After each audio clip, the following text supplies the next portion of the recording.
કહેવા માંગુ છું, અમારા આદિવાસીઓને અંદર અંદર લડાવવાનું બંધ કરી દેજો। જે રીતે તમે લોટો લઈને આવ્યા હતા એ રીતના લોટો લઈને પાછા અમે તમારા વતનમાં રવાના કરી દઈશું। અહીંયા લોટા લઈને આવેલા ને અમારા આદિવાસીઓને અંદર અંદર લડાવે છે ને રાજ કરે છે, એવા લોકોને પણ ઓળખી લેજો। જે દિવસે અમારો આદિવાસી જાગશે એ દિવસે આવા લોટા લઈને આવેલા લોકોને પણ ફરી લોટા લઈને પાછા એમના યુપી બિહાર મોકલી આપીશું। આ આદિવાસીઓનું ખૂન છે।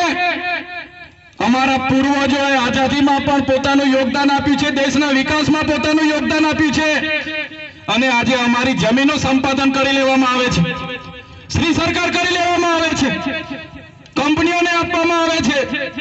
ત્યારે સાથીઓ, હવે કોઈ આવેદન નિવેદન કરવાની જરૂર નથી, હવે કોઈ જિંદાબાદ મુર્દાબાદ કરવાની જરૂર નથી। નર્મદામાં આટલા બધા વિસ્થાપિત થયા આપણા લોકો, આટલા વર્ષોથી દર દર ભટકે છે, અહીંના નેતાઓ ગોળ ગોળ ફેરવે છે, ખોટા વાયદાઓ કરે છે, મંત્રી તંત્રી પારણા કરાવીને જતા રહે છે। પણ મેં તમને વિસ્થાપિતોનો પણ આજના મંચ પરથી કેમ છું બાલુભાઈ, હવે તમે બધા તૈયાર થઈ જાઓ, હવે ભીખ નથી માંગવાની।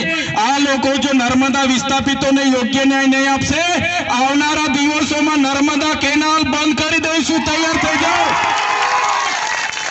અમે આગેવાની કરવા માટે તૈયાર છે, પોલીસ સામે અમે લડવા માટે તૈયાર છે, પોલીસનો પહેલો દંડો પહેલી ગોળી અમે ખાઈશું। પણ જો આ નર્મદા વિસ્થાપિતોને ન્યાય નહીં આપશે, આવનારા દિવસમાં નર્મદાની કેનાલ બંધ કરવા માટે અમે જવા તૈયાર છે। નર્મદા ડેમ આપણો છે, નર્મદામાં ઉત્પન્ન થતી વીજળી આપણી છે, નર્મદાનું પાણી આપણું છે, અહીંયા આપેલી જમીનો આપણી છે, અહીંયા બનેલી જીઆઈડીસી માં કોલસો નીકળે આપણો છે, આંબા ડુંગરમાં યુરેનિયમ નીકળે આપણો છે। જ્યારે અમારા આદિવાસી બાળકોના શિક્ષકોની વાત આવે, જ્યારે અમારા રોડની વાત આવે, જ્યારે અમારે પીવાના પાણી માંગવા જવાનું હોય તો ભિખારીની જેમ હવે જવાનું નથી। પણ સાથીઓ, હવે તૈયાર થઈ જાઓ, અમે આગેવાન કરવા તૈયાર છે, બસ તમારો સહકાર જોઈએ છે। આ દેશ આપણો છે, અહીંના મૂળ માલિકો આપણે છે। ત્યારે મારા સાથીઓને વિનંતી કરું છું, મારા વડીલો યુવાનો, હું તળવી, હું વસાવા, હું ચૌધરી, હું ભીલ, હું ગામિત, હું દામોર, હું બારિયા એમ કરીને અંદર અંદર લડાવવાનું નથી। આપણે આદિવાસીઓ છે, જે દિવસે આપણે આદિવાસી તરીકે મટી જઈશું તે દિવસે તમને ને અમને કોઈ પૂછવાનું નથી, પહેલા આદિવાસી તરીકે આપણે બચવું પડશે। એક તીર એક કમાન, એક તીર એક કમાન। કેમ કે આજે આદિવાસીઓ પાર્ટીઓમાં વેચાયેલા છે, આજે આદિવાસીઓ ધર્મમાં વેચાયેલા છે, આજે આદિવાસીઓ સંગઠનોમાં વેચાયેલા છે। એટલા માટે તમને કેમ છું, પહેલા તમે આદિવાસી છો એ આદિવાસી તરીકે બચો, પછી પાર્ટીઓમાં વેચાજો, પછી ધર્મમાં વેચાજો, પછી સંગઠનોમાં વેચાજો। આજે શું હાલત આપણી બની ગઈ છે, આજે મૂળ માલિકને અહીંયા કેવડિયામાં બાંધી બાંધીને મારીને મારી નાખવામાં આવે છે। યાદ છે તમને? આજે કેવડિયા જેવી આપણો વિસ્તાર, આપણી વસ્તી, આપણી જમીન, છતાં આપણા યુવાનોને બાંધી બાંધીને મરી જાય ત્યાં સુધી મારવામાં આવે છે। આજે મણિપુરમાં જોઈ લો તમે, આપણી આદિવાસી મા બેટીઓને નગ્ન પરેડો કરાવવામાં આવે છે। આજે મધ્યપ્રદેશમાં તમે જોઈ લો, આજે આપણા આદિવાસીઓને બેસાડીને ઉપર મૂત્ર વિસર્જન કરવામાં આવે છે। ક્યાં સુધી આપણે બેઠીશું, શા માટે બેઠીશું? એટલા માટે અમે તમને આહવાન કરીએ છીએ, મારા યુવાનો જાગી જાઓ, અમે આગેવાની લેવા માટે તૈયાર છે, હવે બહાર આવવાની જરૂર છે। આજે દેશમાં 8% આદિવાસી વસે છે, આજે ગુજરાતમાં 15% આદિવાસી વસે છે। મારા સાથીઓ, આજે તમે જોઈ લો આદિવાસી સાથે કેટલો અન્યાય થાય છે। જો ગુજરાતમાં 15% આદિવાસી વસતો હોય તો 100 જજમાં 15 જજ આદિવાસી હોવા જોઈએ કે નહીં હોવા જોઈએ? 100 કલેક્ટરમાં 15 કલેક્ટર આદિવાસી હોવા જોઈએ કે નહીં હોવા જોઈએ? 100 ડીડીઓ 100 એસપી માંથી 15 આદિવાસી હોવા જોઈએ કે નહીં હોવા જોઈએ? 100 મામલતદાર 100 ટીડીઓ માંથી 15 આદિવાસી હોવા જોઈએ કે નહીં હોવા જોઈએ? 100 બિલ્ડરો માંથી 15 આદિવાસી બિલ્ડરો હોવા જોઈએ કે નહીં હોવા જોઈએ? આજે નથી, કેમ? કે આપણા આદિવાસી નેતાઓ બાયલા છે, કોઈ સરકાર સામે બોલવા તૈયાર નથી, ત્યારે અમે કહીએ છીએ એમના જેવા બંગડી પહેરીને અમે નથી બેઠા. જે દિવસે અમારા આદિવાસી સમાજ માટે બોલતા અમારી પાર્ટી અમને રોકશે, એ દિવસે પાર્ટીના પાટિયા પણ આ ચૈતર વસાવા ઉતારીને મૂકી દેશે. અમને ચૂંટણીઓનો મોહ નથી, પણ જ્યાં સુધી સત્તા પર નહીં આવીશું ત્યાં સુધી આ લોકો ગાંઠવાના નથી. એટલે જ મેં કેમ છું, ચૈતર વસાવા આવ્યાથી અહીંયા કઈ ચમત્કાર નથી થઈ જવાનો. કોઈ માતાજી બાતાજી કે કોઈ ભગવાન તમારો ઉદ્ધાર નથી કરી દેવાના. પોતાના હક અધિકારની લડાઈ તમારે બધાએ લડવી પડશે ને એના માટે તમારે બધાએ બહાર આવી જવું પડશે. સાથીઓ, હું પોતે નથી આવી જવાનો, એ મંચ પર બેઠેલા લોકો તમારા ભાગની લડાઈ નથી આવવાના. અમારા સાધુ મહંતો તમારા ભાગની લડાઈ લડવા નથી આવવાના. તમારા ભાગની લડાઈ, તમારા અસ્તિત્વની લડાઈ, સંસ્કૃતિ બચાવવાની લડાઈ, આદિવાસી બચાવવાની લડાઈ આપણે બધાએ સાથે નીકળીશું તો થવાની છે. આજે તમે જોઈ લો શું હાલત છે. આપણી 15% વસ્તી છે, છતાં 15% કોઈ જગ્યાએ આપણે નથી. ગાંધીનગરની સચિવાલયમાં જશો ત્યાં પણ આપણે 15% નથી. આપણા પોલીસ સ્ટેશનમાં જશો ત્યાં પણ SC ST OBC ના PI ને સાઈડ પોસ્ટિંગ હશે અને બીજા લોકોને મેન પોસ્ટિંગ હશે. DSP માં પણ આપણા લોકો સાઈડ પોસ્ટિંગમાં હશે, બીજા લોકોને મેન પોસ્ટિંગમાં હશે. આજે જ્યાં જ્યાં મેન ખાતાઓ હશે ત્યાં આપણા લોકો નથી. એટલા માટે કેમ છું, કેટલું પણ લડેંગે જીતેંગે કરીશું, કેટલું પણ આપણે વિકાસની વાતો કરીશું, કેટલું પણ બજેટ બનશે, પણ જ્યાં સુધી અમલીકરણમાં આપણા લોકો નહીં હશે ત્યાં સુધી આપણો વિકાસ થવાનો નથી. એટલા માટે જ કેમ છું કે દેશનું 29મું રાજ્ય આપણે માંગવું પડશે અને એના માટે બધાએ તૈયાર થઈ જવું પડશે. આજે અમેરિકા જેવું, અમેરિકા આપણા કરતા ઓછી વસ્તી છે, છતાં અમેરિકામાં 50 રાજ્ય છે. જે રીતે તેલુગુ લોકોનું તેલંગાણા બન્યું, જે રીતે તમિલ લોકોનું તમિલનાડુ બન્યું, મરાઠાઓનું મહારાષ્ટ્ર બન્યું, પંજાબીઓનું પંજાબ બન્યું, ગુજરાતીઓનું ગુજરાત બન્યું, જે રીતે ઝારખંડીઓ માટે બન્યું, જે રીતે નાગા લોકો માટે નાગાલેન્ડ બન્યું, એ રીતે આવનાર દિવસોમાં આદિવાસી ભીલ સમુદાય માટે અલગ ભીલ પ્રદેશ અમને જોઈએ, નહીં તો અમે આંદોલન પર ઉતરી જઈશું. આજે તમે જોઈ લો, વડોદરામાંથી છોટાઉદેપુર છૂટું પડ્યું, તમને બધાને ફાયદો થયો કે નુકસાન થયું? ફાયદો થયો કે નુકસાન થયું? અમારે ભરૂચમાંથી 1997માં નર્મદા છૂટું પડ્યું તો અમને બધાને, રાજપીપળા નજીક પડે છે ભરૂચ કરતા, અમને બધાને ફાયદો થયો. ફાયદો થયો કે નુકસાન થયું? તો એવી રીતના 29મું રાજ્ય બનશે, એની રાજધાની કેવડિયા બનશે તો આપણને બધાને ફાયદો થશે કે નુકસાન થશે? ફાયદો થશે ને. એટલા માટે આવનારા ભવિષ્યમાં 29મું રાજ્ય આપણે બનાવવું પડશે. ભીલ પ્રદેશ આપણું હતું, આઝાદી બાદ આ લોકોએ 4 રાજ્યમાં વિભાજિત કરી નાખ્યું. જે રીતે આજે અંબાજીથી ઉમરગામ સુધીના 14 જિલ્લા આપણે આદિવાસી વિસ્તાર છે, એ જ રીતે રાજસ્થાનમાં ઉદયપુર, ડુંગરપુર, બાંસવાડા, સિરોહી, પ્રતાપગઢ, એવી રીતે મધ્યપ્રદેશમાં જાંબુઆ, અલીરાજપુર, પાલ, એ રીતે મહારાષ્ટ્રમાં નંદુરબાર, નાસિક, પાલઘર, આ વિસ્તાર આજે બી આપણે બધા એકબીજા સાથે જોડાયેલા છે. આજે પણ આપણી સંસ્કૃતિ, આપણી રીત ભાષા, આપણી વિધિ પૂજા, આજે પણ આપણી રોટી બેટીનો વ્યવહાર એ લોકો સાથે છે કે નથી? મધ્યપ્રદેશ સાથે તમારો છે કે નથી? એવી રીતે અમારો પણ મધ્યપ્રદેશ અને મહારાષ્ટ્ર સાથે છે. ત્યારે અલગ ભીલ પ્રદેશ આપણે બનાવવા માટે તૈયાર થઈ જવું પડશે. સાથીઓ, આજે આ વિસ્તારમાં તમે જોઈ લો શું હાલત આ નેતાઓ બનાવી છે. આજે કોઈ પણ નેતા સમાજ માટે બોલવા તૈયાર નથી. આજે આપણા વિદ્યાર્થીઓ માટે ફ્રી સિપ કાર્ડ હતા, એ બંધ કરી દીધા. એક પણ નેતાએ એક પણ સ્ટેટમેન્ટ આપ્યું નથી. આજે જાતિના દાખલાઓના મેળવણા કરીને બીજાને આપવામાં આવે છે અને આપણા લોકોને આજે લાઈનો પર કરી દીધા છે. એક પણ નેતા બોલવા માટે તૈયાર નથી. એટલા માટે હવે આપણે બધાએ જાગીને આ રાજ સત્તા આપણે લેવી પડશે. લેવા માટે તૈયાર છો ને બધા? સાથીઓ, વધારે વિશેષ નથી કહેતા. આજે તો તમને અમે મળવા માટે આવ્યા હતા. તણખલામાં આગળ પણ અમે આવ્યા હતા, પણ શું થાય છે, ઘણા લોકો ઊંચો હાથ કરીને મળીને જતા રહે. પૂછીએ કે શું કામ છે, તો ઘણા કે હું આધાર કાર્ડ લેવા જાઉં છું, ઘણા કે રેશન કાર્ડ લેવા જાઉં છું. આપણે બધા ભેગા નહીં થઈએ એવી સરકારની માનસિકતા છે. આપણે બધા નવરા પડી નહીં જઈએ એવી સરકારની માનસિકતા છે. તમે આજે જોઈ લો, સરકાર એવું ઈચ્છે છે કે આ એસટી, એસસી, માઇનોરિટી, ઓબીસી સમાજ ભેગો થશે તો એમના અધિકારો માંગશે, આપણી પાસે શિક્ષણ માંગશે, આપણી પાસે રોજગાર માંગશે, સિંચાઈનું પાણી માંગશે. એટલે આ સમાજને ભેગો નહીં થવા દેવાનો. તમે જોઈ લો આજે આપણી હાલત શું કરી નાખી છે. સંવિધાન કહે છે, બંધારણ કહે છે કે આદિવાસી મૂળ માલિક છે, અનુસૂચિ 5 માં કહે છે કે મૂળ માલિક છે, સુપ્રીમ કોર્ટ કહે છે કે મૂળ માલિક છે. અને આજે આદિવાસીને પોતે અહીંયા બેઠેલા તમે બધા તણખલાના છો, આ દેશના નાગરિક છો, એ સાબિત કરવા માટે કેટલા દાખલા આપવા પડે છે ખબર છે ને બધાને.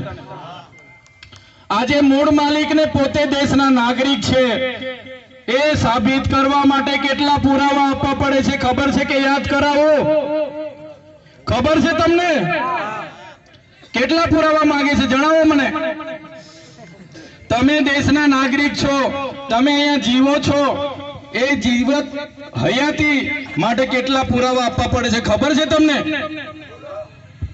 સરકાર ઈચ્છે છે એસસી, એસટી, ઓબીસી અને માઇનોરિટી ક્યારે ભેગા નહીં થાય, ક્યારે આંદોલન નહીં કરે, ક્યારે શિક્ષણ નહીં માંગે, રોજગાર નહીં માંગે, મોંઘવારી નહીં નડે, એના માટે એમને લાઈન ઉપર રાખો. તમે જોઈ લો, જે સરકારોએ આપણને આધાર કાર્ડ આપ્યા, જે સરકારોએ આપણને રેશન કાર્ડ આપ્યા, અને આપણે કટિયામાં નામ હોય એટલે આપણે ખેડૂત, સાચી વાત છે કે ખોટી વાત છે? છતાં આજે એ જ આધાર કાર્ડ અપડેટ કરાવવા માટે સરકારે કીધું કે તમે આધાર કાર્ડ અપડેટ કરાવો, અપડેટ નહીં કરાવશો તો હવે પછી કોઈ લાભ મળવાનો નથી. કીધું કે નહીં કીધું આપણને? આપણે બધા છોકરાઓને લઈને અપડેટ કરાવવા માટે લાઈન પર ઉભા રહ્યા કે નહીં ઉભા રહ્યા? 2 મહિના ઉભા રહ્યા ને આપણે. માંડ એ કામ પૈતું, પાછું સરકારે કીધું કે તમારી પાસે જે રેશન કાર્ડ છે એને તમે કેવાયસી કરાવો, બાકી તમારું અનાજ અમે બંધ કરી દઈશું. કીધું કે નહીં કીધું? આપણે ફરી રેશન કાર્ડ લઈને લાઈન પર જતા રહ્યા કે નહીં જતા રહ્યા? એ પૂરું નથી થયું ત્યાં સુધી સરકારે કીધું કે તમે ખેડૂત છો એ સાબિત કરવા માટે ખેડૂત રજીસ્ટ્રેશન કરાવો, નહીં તો તમને હવે ખેડૂત તરીકે માનવામાં નહીં આવશે ને તમને લાભ મળશે નહીં. કીધું કે નહીં કીધું આપણને? આપણે પાછા ખેડૂત તરીકે રજીસ્ટ્રેશન કરવા લાઈન પર ઉભા રહી ગયા. ત્યારે સરકારને કહેવા માંગીએ છીએ આધાર કાર્ડ તમે આપ્યા છો, રેશન કાર્ડ તમે આપ્યા છે, અને કટિયામાં અમારું નામ, અમારી માલિકીનું નામ હોય એટલે અમે ખેડૂત, એમાં શું કામ અમારે રજીસ્ટ્રેશન કરાવવાનું? પણ આ સરકાર તમને મહિનાઓ સુધી લાઈન પર રાખવા માંગે છે. બાકી સરકાર ધારે એમની પાર્ટીનો તમારે સભ્ય બનવું હોય તો સરકાર કે તમે ઘરે બેસીને મિસ કોલ મારી દો એટલે અમારા પાર્ટીના તમે સભ્ય બની જાઓ છો. કહે છે કે નથી કહેતું જુવાનીઓ? કહે છે ને? અમારી પાર્ટીમાં રજીસ્ટ્રેશન કરો, સભ્ય બનવા માટે મિસ કોલ મારો એટલે આપણે મિસ કોલ મારીએ એટલે પાર્ટીના સભ્ય બની જઈએ કે નથી બની જતા? તો સરકારને કહેવા માંગીએ છીએ કે એવું કોઈ લાવો, એવી કોઈ સિસ્ટમ લાવો કે અમે ઘરે બેઠા મિસ કોલ મારીએ ને આધાર કાર્ડ બી અપડેટ થઈ જાય, રેશન કાર્ડ બી કેવાયસી થઈ જાય. સાચી વાત છે કે ખોટી વાત છે? પણ સરકારને એ પરવડતું નથી, લાઈન ઉપર રાખવા માંગે છે. આજે તમે આ દેશના માલિક છો, મૂળ માલિક કહેવામાં આવે છે, પણ આજે તમે દેશના નાગરિક છો એ સાબિત કરવા માટે કેટલા પુરાવા જોઈએ છે? મને જેટલા યાદ છે કેમ છું, ધ્યાન આપજો બધા લોકો, ધ્યાન આપજો. આજે જાણી જોઈને સરકાર તમે દેશના નાગરિક છો એ સાબિત કરાવવા માટે કેટલા પુરાવા માંગે છે જોજો તમે.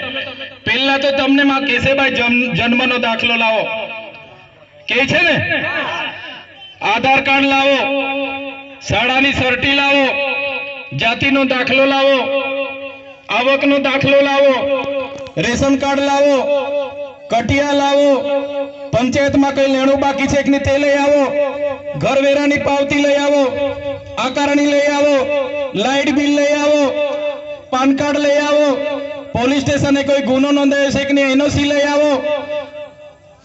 કે છે કે નથી કહેતા? ને આવા વડીલ કોઈ લાભ લેવા જાય મામલતદારમાં કે ટીડીઓમાં કે સાહેબ મને બોર મોટર કરી આપો ને, તો મામલતદાર ને ટીડીઓ કહે છે કે જા ભાઈ પહેલા તો પંચાયત પર હયાતીનો દાખલો લઈ આવો. હયાતીનો દાખલો બી માંગે છે ને. હવે આ પોતે વડીલ હયાત છે તો લાભ લેવા આવ્યા છે, એને બી પાછો હયાતીનો દાખલો માંગે છે કે નથી માંગતા?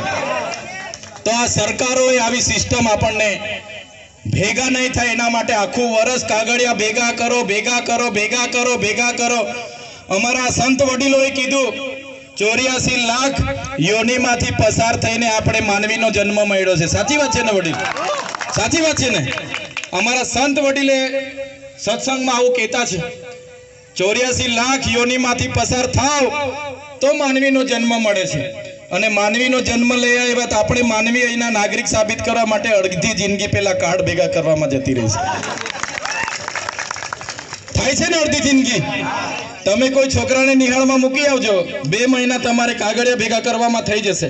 કોઈ લાભ લેવા માંગશો, લોન લેવા માંગશો એટલે 3 મહિના તમારે કાગળિયા ભેગા કરવામાં થઈ જાય. તો આ પરિસ્થિતિ આપણી છે. નોટબંધીમાં આપણને બધાને લાઈનો પર કરી દીધા. નોટબંધી યાદ છે કે ભૂલી ગયા બધા? આપણા સાહેબે રાતે 12 વાગે કીધું કે તમારા પર 500 ને 1000 વાળી છે, કાલેથી ચાલવાની નથી, મહિના પછી બંધ થવાની છે, બદલી કાઢજો. યાદ છે ને 2016માં આપણે બધા બેંકોમાં લાઈનો પર લાગી ગયા 500 વાળી 1000 વાળી બદલાવા માટે. કોઈ કરોડોપતિ વ્યક્તિને ઠેલો લઈને પૈસા બદલાવતા તમે જોઈ લો બેંકમાં. કોઈ કરોડપતિ બેગ ભરીને આવ્યો હોય, ભાઈ મારા બદલી આપો, એવો જોઈ લો તમે કોઈને? બધાનું બારોબાર સેટિંગ થઈ ગયું. આપણા નાના નાના લોકો લાઈનો પર ઉભા રહીને કેટલા લોકો મરી ગયા કે નહીં મરી ગયા? શું ફાયદો થયો? નોટબંધીથી 15 લાખ મળવાના હતા, મળી ગયા તમને? 15 લાખ ખાતામાં જમા થઈ ગયા તમારા?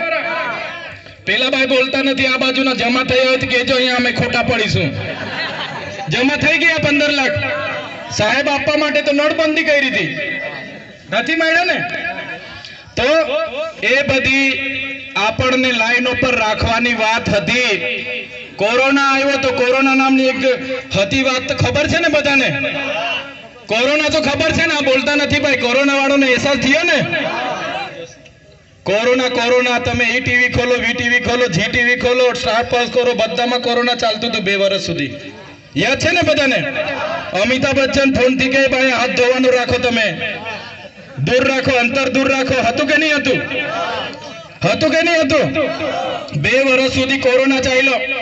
રાતે કીધું લોકડાઉન, આપણને તો લોકડાઉન એ બી ખબર નહોતી, પણ બીજા દિવસે પોલીસને દંડા લઈને ફરતા જોયા એટલે ખબર પડી કે લોકડાઉન છે આ પ્રકારનું.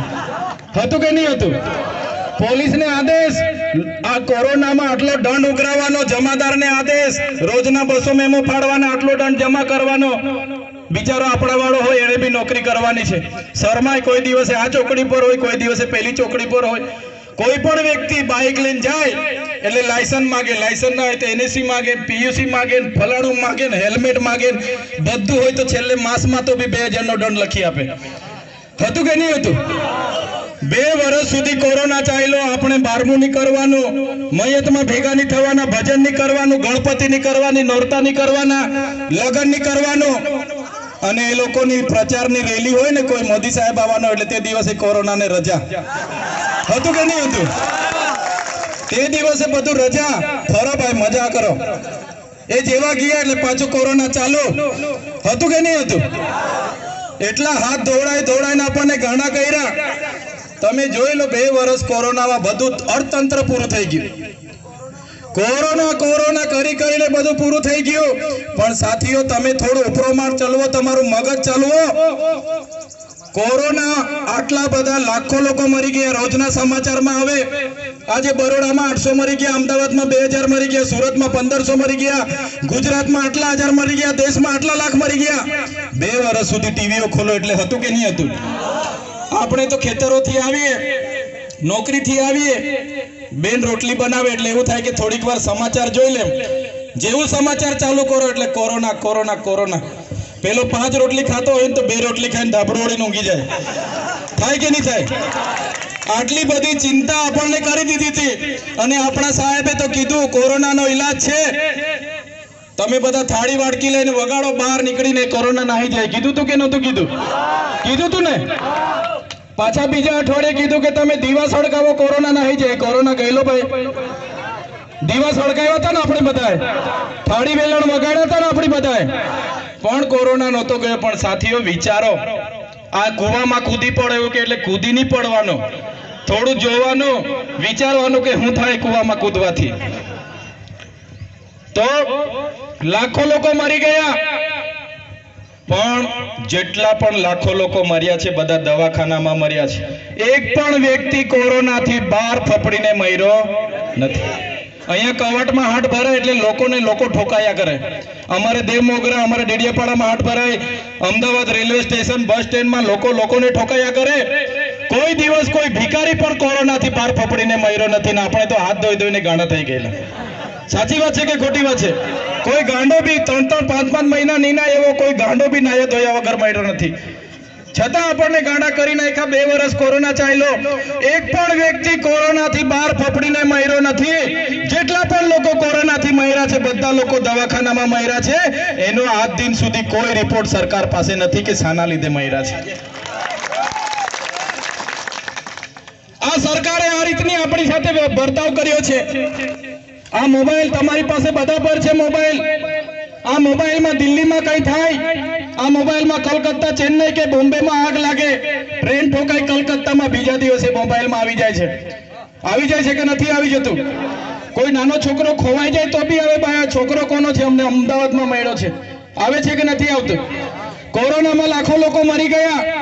एकाध वीडियो तो दिल्ली, बॉम्बे के चेन्नई, कलकत्ता थी आवो जो है ने, देखो भाई ये बंदे को कोरोना हुआ है, ये बंदा अभी तड़प के मरने वाला. एकाध वीडियो उतारीने आवेलो छे तमारा पर. कोई फफड़ीने मरतुं होय ने एकादे वीडियो उतार्यो एવો આવ્યો છે તમારા પર. એટલે સમજો આ સરકારો શું કરવા માંગે છે.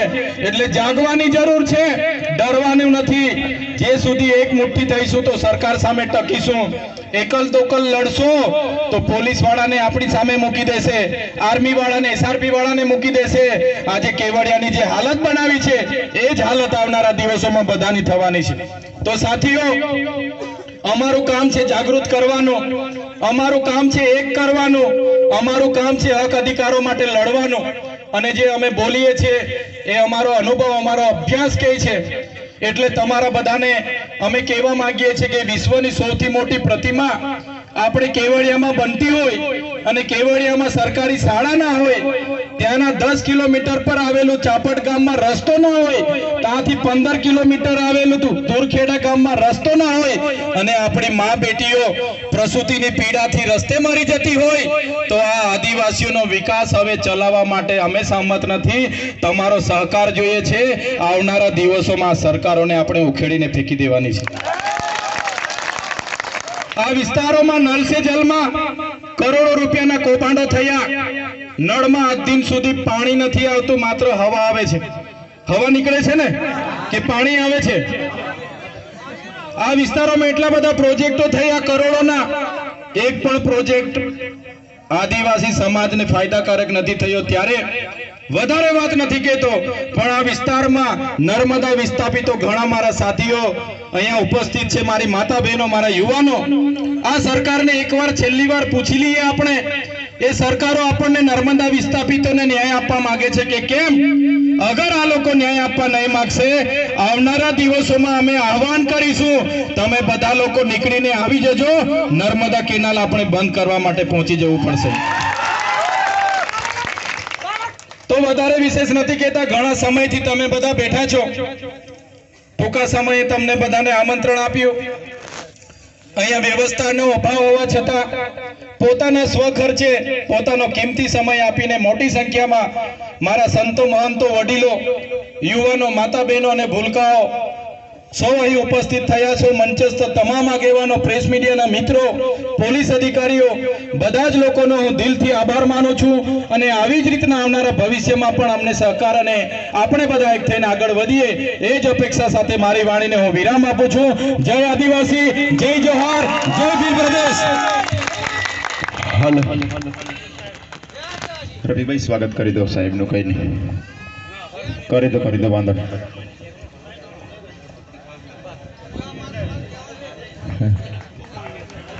સાહેબ નું સ્વાગત કરવું હોય દાદા,